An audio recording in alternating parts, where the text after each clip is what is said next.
The Grand Theft Auto Trilogy is getting remastered for PC, consoles, Nintendo Switch, and mobile devices. But there's a problem.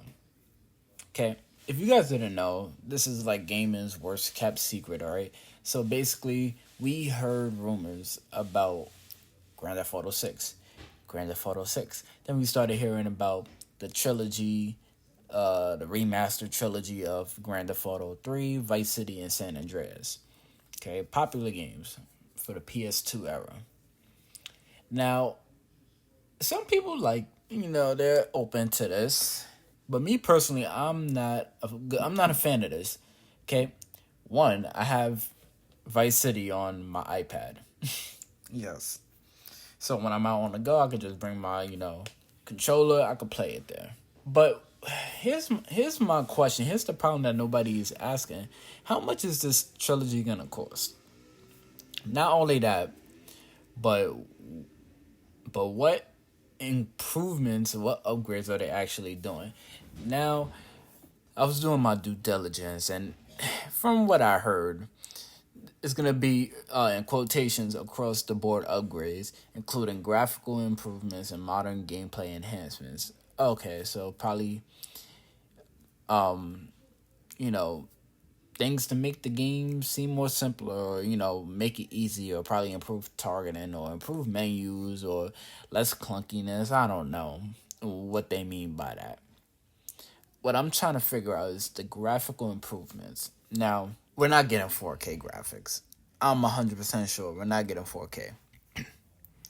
Okay, this is not going to be a remake. You see, what they're confusing, they're thinking about it like Resident Evil 2.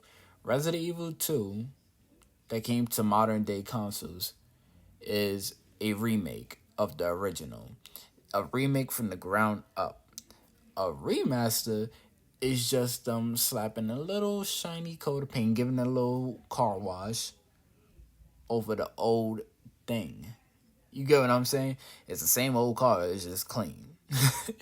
Now, I don't think it's gonna be, if they do 4K, if they remaster it in 4K, if they remaster it in 4K, it's probably gonna be just textures, better lighting, better facial animations, I'm assuming. I really doubt they're gonna go in and build this game from the ground up. Probably better driving, because the driving on Grand Theft Auto 3 was a little wonky.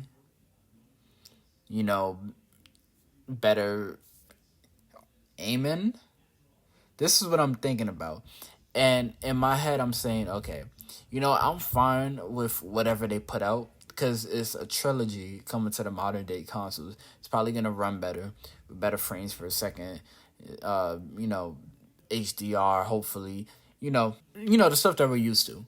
But the question is, how much are they going to charge? Because we just had Alan Wake Remastered coming at $30. That was a good price, especially for an old game like that. And the thing with the Alan Wake remaster was they didn't really do a whole bunch to it. I mean, yeah, it looks different. Yeah, they cleaned it up. A little better lighting. They fixed up the facial animations, but it wasn't a game that was built from the ground up. So yeah, you can't charge $30 for that. What they did with the Mass Effect trilogy, on the other hand, is completely in 4K. So it's kind of like it's like a night and day difference. I don't know how to explain it with the trilogy. You get in three games. Like I could see this coming in at $60, but I think that's what's gonna scare me because we don't know how it's gonna look. Because when we got the breakdown for the Mass Effect trilogy, we already knew what we was going into. We already knew how many frames per second each system was getting, the graphic fidelity. They put out a chart too. I remember that they put out a chart and they're like, okay, this is $60. Alan Wake Remastered is just one game, so I feel like they also didn't do a lot to even say, hey, we're gonna ask for $60 for this.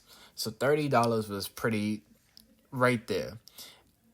40 for this, I could see. $40 for this, because you got to remember they also have to port this over to the Switch.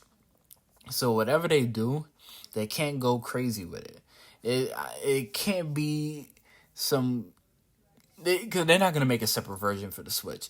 They're gonna try to port over whatever they can and then downscale it even a little more.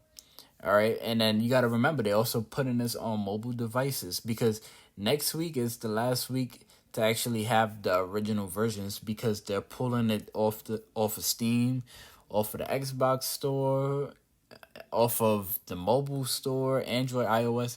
So you won't be able to get these games anywhere else. Okay, your only option will be to get the remastered version, and at that point, that's when they could charge whatever price. I could see this coming in maybe at 60, hopefully 40. All right, and that's the problem. Before you guys cash in your chips, let's just see game footage first. Let's see what Rockstar is coming to the table with. I'm pretty sure we're not going to be disappointed, but let's just keep an eye open, because I do believe in paying top dollar for good games, but for 10-year-old plus games that barely, just with a fresh coat of paint. I mean, listen, I'm pretty sure everyone has San Andreas on the 360. They probably have it on original Xbox and PS2. I'm pretty sure somebody has Vice City Story somewhere. Okay, I'm pretty sure somebody has Grand Theft Auto 3 somewhere. Okay, these games weren't, they was good games, but at the time, I mean, it's probably, except for San Andreas and Vice City, but Grand Theft Auto 3 wasn't, it was the first 3D open world game that they did. So it's like, okay, what are you going to do to make me pay extra to play this game?